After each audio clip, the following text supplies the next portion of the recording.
Thank you.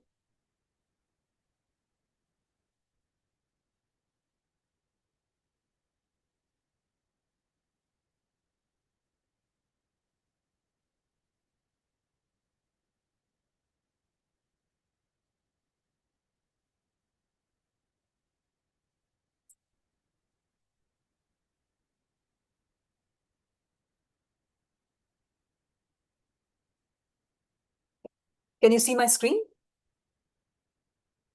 Yes. Yes. Thank you. When we watch a football match, our eyes usually follow the football. But the professional coaches, analysts, strategists, professional players, they follow something invisible. They are usually following the movements, the positioning, and the spaces between the players. Few months ago, when everybody was busy watching the football, I was thinking about these strategies that the footballers and the analysts use to make decisions which help the players on the field even before they touch the ball. And I was wondering, how can we apply these techniques to the way we communicate? So today I'm going to share the invisible play in the context of communication using the strategies that professional players use in football.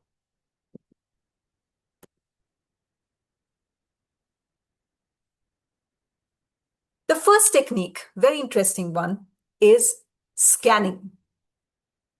Many elite midfielders use this.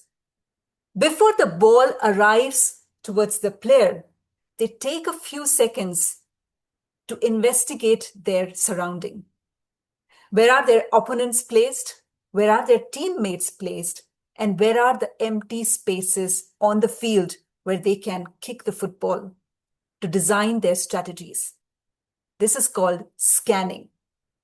We can use the same technique in communication.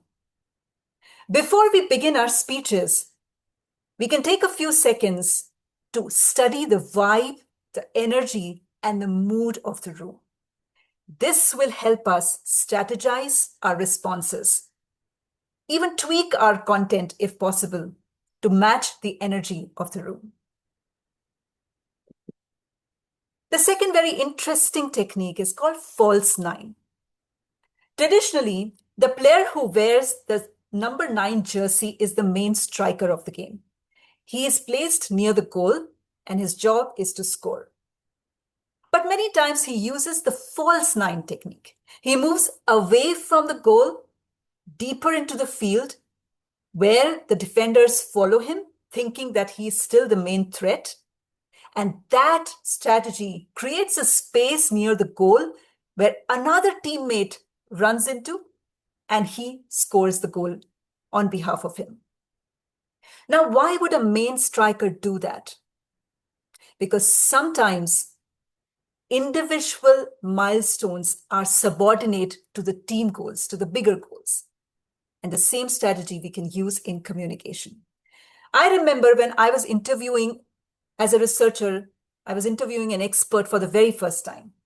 When I saw the rushes of the video later, I felt very embarrassed because I was interrupting the speaker the entire time.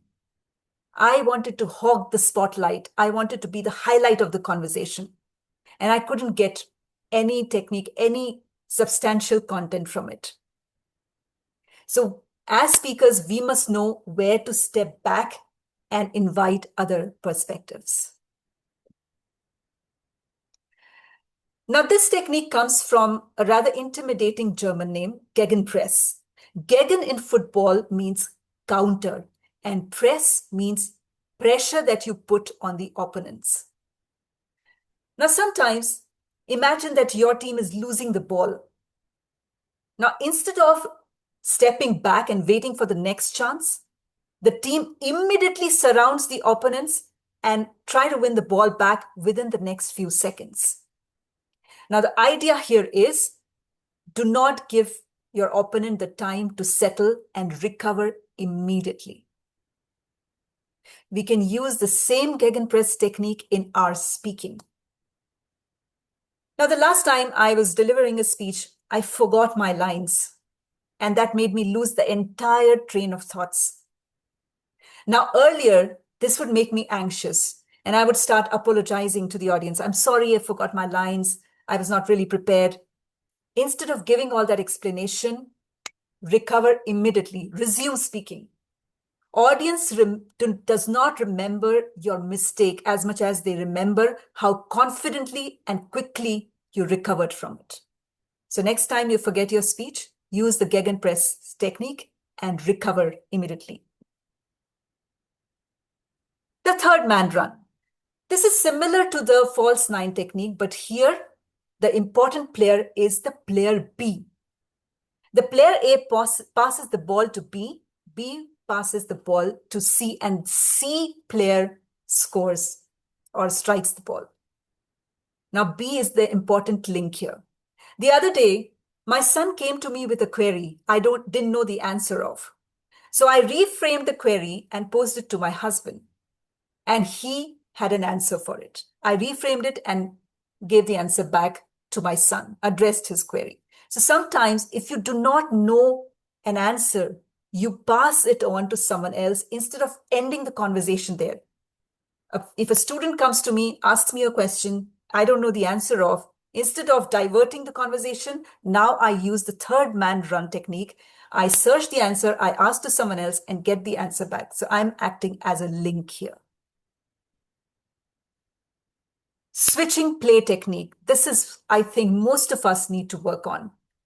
Sometimes we become too attached to our scripts. We don't want to give away our darlings, as Stephen King famously said in his book, in his memoir. We don't want to give away the things which are not working for our speeches, despite the fact that we have very clearly got this response from the audience that they are not connecting with it. So when we read the room and know that this strategy isn't working, quickly switch the play. That's what the players also do. Sometimes the players get crowded on one side of the football field. One player kicks the ball into an empty space, and that immediately declutters the team and the game resumes. That's what we need to do with our speeches as well. If a technique isn't working, try humor, try a different story, ask a question, engage the audience in different way, experiment with your content, and work out the best technique for yourself. So in summation, observe the room before you speak to get the vibe. Invite other perspectives. If you forget the line, recover immediately. Facilitate success for others and change your approach if it isn't working for you. Thank you so much, and I hand over the stage back to Lata. Lata, over to you. Thank you, Sneha, for that amazing speech. Let's take a minute to pause so that the evaluators can give their evaluations. Daniel, let us know when the time is up.